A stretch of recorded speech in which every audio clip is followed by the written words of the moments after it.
మిమ్మల్ని ఎవరైనా రియల్ ఎస్టేట్లోకి రండి, లైఫ్ సెటిల్ అవుద్దని పిలిచారా? పిలిచినా మీరు వెళ్ళలేదా? అయితే ఒక్క నిమిషం.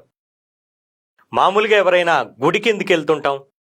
మన కష్టాల్ని ఆ భగవంతుడికి చెప్పుకోవటానికి, వాటి నుంచి విముక్తి ప్రసాదించమని, బాగా డబ్బులు సంపాదించాలని, కుటుంబంతో సుఖ సంతోషాలతో ఆరోగ్యంగా ఉండాలనే కోరుకుంటాం.